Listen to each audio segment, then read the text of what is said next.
Եռում փուլում են լայնամասշտաբ և բազմաշերտ աշխատանքները Հայաստանի Հանրապետությունում նոր կենսաչափական համակարգ ներդնելու ուղղությամբ։ Շուտով արդեն մեր քաղաքացիները ականատես կլինեն ծավալուն շինարարական աշխատանքների հանրապետության բոլոր մարզերում։ Մասնավոր գործընկերոջ Հայփաս ընկերության կողմից առաջարկվել և մեր կողմից արդեն իսկ հաստատվել են 13 գրասենյակներ, ևս 10-ը ընտրության փուլում են։ Հիմնովին վերանորոգվում է վարչական շենքը, որը ծառայելու է նաև որպես միջազգային ստանդարտներով կառուցվող տվյալների կենտրոն։ Այստեղ են իրականացվելու անձը հաստատող փաստաթղթերի անհատականացման և տպագրման աշխատանքները։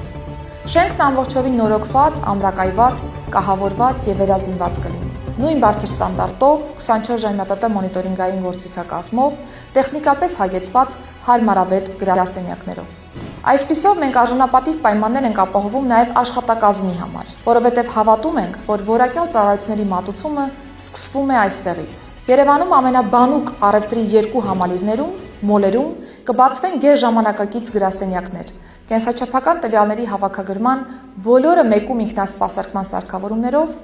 մանկական խաղասրահով, սպասարկման միջազգային ստանդարտներով։ Սրանով մենք հանրային ծառայությունների մատուցման բոլորովին նոր ստանդարտ կսահմանենք Հայաստանի Հանրապետությունում, փակելով անձնագրային համակարգի հնամաշ և ցածրորակ ենթակառուցվածքի էջը, կոտրելով ոլորտի կարծրատիպերը։